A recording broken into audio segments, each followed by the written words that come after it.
Real quick, if you did not know, we actually have our own app on the App Store, and it is under, of course, Amino. It is Cartoon Universe Amino. It's a place where you just talk about cartoons, theories, discussions, polls, movie trailers, all that good stuff. And we actually have a fan club that you can join and subscribe to if you want. You can check that out down below, and you will get exclusive content. You will not get it on this channel. You'll not get it on Twitter, Facebook, but the MySpace or Patreon, anything like that at all. The exclusive think pieces, opinion pieces, reviews, things of that nature that will not be on the channel. So if you want more exclusive cartoon content, animation content in general, definitely want to check that out. We'll leave a link in the description down below. But anywho, on to the video itself. Thanks. Bye. Since the dawn of man, there has been one single truth.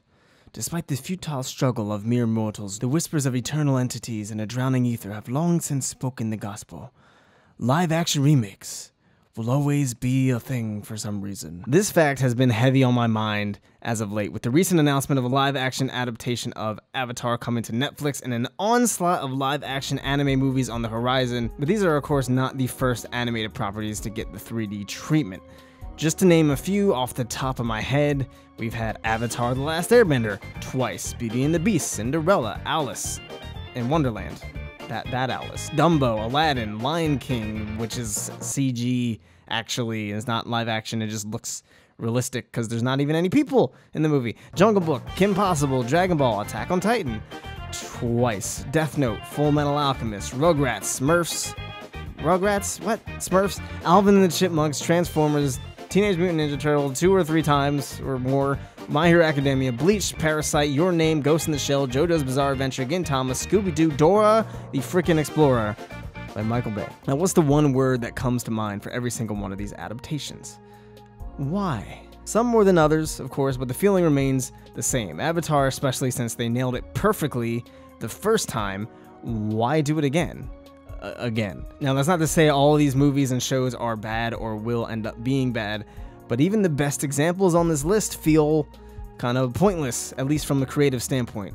From a monetary standpoint, it just kind of depends, but it makes sense generally. But at the end of the day, these companies need to make money in order to keep making cool stuff and put food on the table for countless families. Sure, maybe some of these could use some reboots, but do they need to be live action? Couldn't they just be animated again? I mean, not all of them, of course, but the main issue with recreating these properties with real people is that it doesn't do anything to add to the experience of these stories. In fact, sometimes it just takes away from it. Look at the Disney reboots, for example. I like the remake of Jungle Book, but which characters are able to be more flexible, vibrant, and expressive? Cartoon animals or realistic looking animals? Or how about cartoon home appliances versus real looking ones in Beauty and the Beast? And just look at the difference between the original Aladdin and the new one. The animated movies had true soul and detail, and the live-action movies have yet to catch up to that. There's just not enough atmosphere, not enough personality. Not that they look bad, it just doesn't give off as much feeling and emotion as the source material. Sure, you can do different things with the aesthetics, maybe make it grittier for better or for worse, but that's really about it. So I ask again, what are these adaptations really adding to the narrative? They're just telling the same stories over again with some little changes here and there, for better or for worse.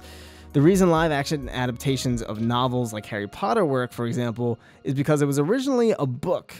Yes, you're going to lose some of the details from moving a novel to a limited time constraints of a feature film, which is why book to live-action usually works better as a show, but with the book, it's just text on a page. With a movie, you're actually seeing the story you loved come to life in front of you. It's like magic. No pun intended. It's awesome when done faithfully, but same thing with comic book adaptations too. Comic books are just still images. As great as that is in its own right, it's awesome to actually see all these epic superpowered fight scenes in motion with badass effects and choreography. It's a real spectacle. Not to mention that comic books have so many different universes, runs, and reboots by themselves as is. So when remaking a superhero story for theaters or the small screen, the people working on it can take more liberties since there's so much more source material to work with and fuse together and alter and all that whatnot. This isn't really the case with a lot of animated shows, especially the narrative heavy ones. Maybe on paper some of these shows are episodic enough that a live-action adaptation won't hurt anything, like Transformers or the Smurfs, or have been rebooted so many times anyway that it doesn't even matter at this point, like TMNT or Scooby-Doo. But again, what does the live-action medium have to offer these stories that animation didn't? It doesn't enhance them like it would for a novel or a comic book. Is the Smurfs movie really a story someone just had to tell, or was it just a property just laying around that they could make some quick cash from? I'm not inclined to say what the impetus was for such a movie. I wasn't at the board meeting, but it just feels cynical. Not to say that the creative individuals working on it didn't genuinely give it their all and really enjoy making the movie, but were the intentions behind its inception pure from a creative standpoint? That's not to mention that some of these shows just don't visually translate well into live action. The upcoming Rugrats movie is going to be a mix of live action and animation. So like, the babies are going to be animated, juxtaposed with real life adults. I don't care how talented an artist you are, there's just no possible way to make that look right. And if you were going to make the babies real babies with moving mouths and voices, then we just have Baby Geniuses, the reboot. Rugrats was meant to be animated. That's what makes the concept work. It was built off of that fact. And I don't care what you do, anime is always going to look weird, at least a little bit, always in live action, every single time. Anime is way too out there to be made to seem realistic. Even with the right special effects, the clothes, the expressions, the hair, and the overall energy are never going to work in live action.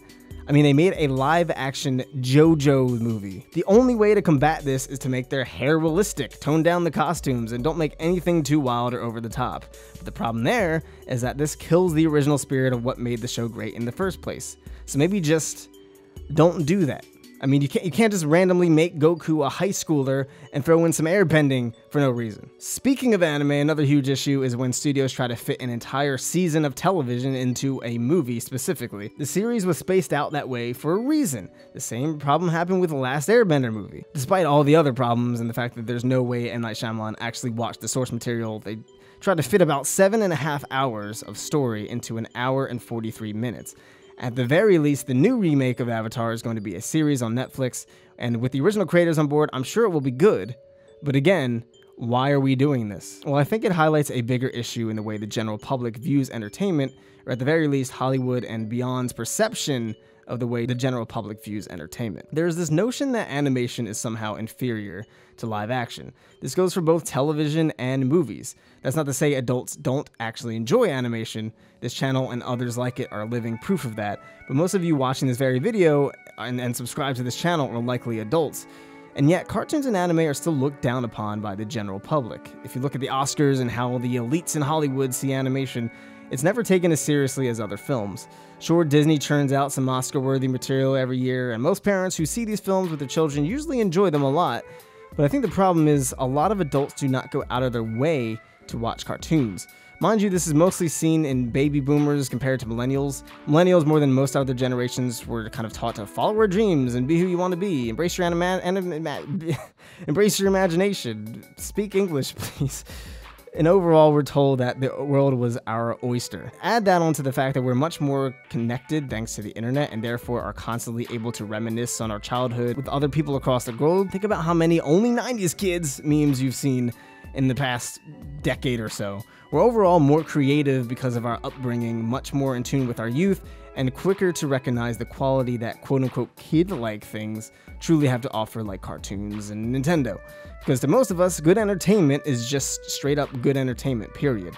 On the flip side, while I can imagine my dad sitting down to watch something like Game of Thrones, I can never see him popping in something like Full Metal Alchemist Brotherhood, even though both of these shows are well done, mature, and hold a lot of dramatic, emotional value. Even my uncle who loves Star Wars and Marvel movies would be hard-pressed to watch an action/sci-fi-centric animated show like Dragon Ball Z in his spare time, regardless of the fact that if he was forced to watch it, he'd probably actually really enjoy it, since it's literally in the exact same category of things he already enjoys. I digressed a bit, but the point being is that there is a large stigma against animation. Name 5 adult-oriented cartoon shows made in the West that isn't some sort of comedy. There's a few, but they're relatively under the radar, and there's really not many. Until recently, you've got stuff like Castlevania, and then maybe like Samurai Jack Season 5, which was a continuation off of a kid-friendly show to begin with. They just don't really exist, and that might change with the advent of Netflix and other streaming services. They're kind of branching out more. They're not confined to the limits of a kid-friendly network like Nickelodeon or Cartoon Network. Even Japan, who has very much embraced adult animated dramas, constantly finds themselves remaking their beloved franchises into live action time and time again. And I think this is largely due to the stigma I mentioned earlier, wherein lies the big problem with all of these live action reboots. they further force the stigma that live action is inherently better than animation, even if that's not always the intent behind them. By creating live action versions of animated properties for no clear creative reason, you are hereby saying realistic automatically equals better. This is even evident in the animation industry itself. Absolutely every big blockbuster animated movie is in 3D now. I have no problem with 3D whatsoever. I'm not one of those people. The movies that these studios produce are often gorgeous and stunning, and I love them. They're great. And lately we've been seeing them kind of change it up with style with films such as Into the Spider-Verse or the Lego Movie. But the issue I have here is no room for 2D animation also in nearly a decade. You may get the occasional anime movie for a limited release or film based off of a popular cartoon, but not really any original content coming from the big budget studios, which is kind of a bummer. A large part of this is because 3D makes the animation feel more quote-unquote real. Not realistic per se, but more tangible. Since we live in a three-dimensional space ourselves, to see even the most cartoony of 3D movies, it still feels like we could live in that world. But we couldn't plop ourselves into a 2D world just as easily. But who said feeling unreal was a bad thing? It opens the imagination. Believe it or not, there are amazing things that can be done in 2D that might actually not translate as well in 3D. Think about the epic fight scenes we get from My Hero Academia, for example. The reality is you just cannot get that in live action or in 3D, not in the same way at least. Live action remakes are probably never going to go away. People are going to keep seeing them. When we see our favorite things get remade, our curiosity is always piqued. We want to check it out despite most of us knowing it likely won't hold up as well as the original. I will in all likelihood go see the new Aladdin, the new Mulan, or whatever else Disney dishes out because I'm curious and I know that at the very least Disney will make something good, even if it doesn't match the original. But I wish we could give a little more love towards actual animation. I wish award shows would put animated movies and shows in their proper genres, not just animation. I wish when things did get remade for live action, there was a clearly defined purpose for doing so. Maybe we won't need to make absolutely every property under the sun a live action remake one day. Obviously, not all live action adaptations are bad or are going to be bad. And when I say bad, I mean they're not necessarily all bad ideas. I haven't seen Christopher Robin, but I think the premise makes a lot of sense. It's live action because it's kind of about adulthood, growing up, growing old, and growing out of the things you loved as a kid, but that same childlike wonder coming back in full force later on in your life, and it makes sense thematically that they would do it in live action. And of course, the big yellow, cuddly, Ryan Reynolds voiced elephant in the room is the recently released Detective Pikachu trailer. And at first I was really mixed. I'm a hardcore Pokemon fan, if you did not know, and I have been since Gen 1, since I was in preschool. So for them to do a live action Pokemon movie, I was very frightened, and it actually looks like this is a good idea, not just because it might be a well-written movie, but because this works as a live action adaptation. I cannot believe I'm saying that. First of all, yes, I know that some of these Pokemon characters are based off of animes, but they're monsters. They're easier to translate. Some more than others. Some of them don't really look exactly how I would want them to look, per se. But, you know, it's still the first trailer. Who knows? But these Pokemon are translated pretty well. Greninja looks sick. Pikachu looks like a cute little Pikachu. I'm digging it. And not only that, but it makes sense because the Pokemon world is so huge. There's so much in this universe to explore. And this is a corner of the universe that hasn't really been explored. This is about a kid who was not able to fulfill his dreams of becoming a Pokemon trainer. For the most part, throughout the games and the manga and the anime, we're following the journey of some type of Pokemon trainer or ranger, someone who's doing these great, awesome, cool, badass things. But it's kind of interesting to see this kid who's just kind of down on his luck and didn't fulfill his dreams and ended up not becoming a Pokemon trainer. And that's a great allegory for, again, maybe some of the adults who grew out of Pokemon don't really play them anymore or watch the show anymore. They, in a sense, did not become the Pokemon trainer that they wanted to. So it works that they would make this a live action gritty movie. It works. It's crazy. And above all, you can tell by the trailer that they did not do this movie just to make it about money. They did not make this movie like, oh, let's send the Pokemon. They came out of the game and now they're in Manhattan. Or, oh, I'm a regular old boy. My life is boring. Oh, I'm getting sucked into my Game Boy and now I'm a Pokemon trader. Like, they didn't make it anything like that. You could tell the team, the writers, the directors, the studio really had a genuine vision and an idea, and that's especially evident by the fact that they chose Detective Pikachu of all things to make an adaptation over. They could have easily picked the original anime, but it would have been really weird to see Ash Ketchum as a real person. It makes sense. This guy definitely translates into live action way better, and there's a lot more that can be done to explore and flesh out the Pokemon world in this context. And I gotta really respect them for that, because Pokemon being one of the biggest, if not the biggest franchise in the entire world, this could have easily been a shameless corporate cash grab, but it doesn't feel like it. I mean, who knows? Just one trailer. I might not like the movie, but at the very least, you could tell they're really trying. And the Miraculous Ladybug movie that is going to be coming out in a couple of years, I think is a very good idea too, but we can dive more into that in a different video. Hopefully we can see more live action adaptations like these that are true to the original but have their own flair, have a reason for being live action, and just have a true, genuine vision in mind. And hopefully for all the other stories, we can actually get a little more love towards the actual animations themselves. Or maybe we're on our way to the Dora Explorer cinematic universe. Time will tell.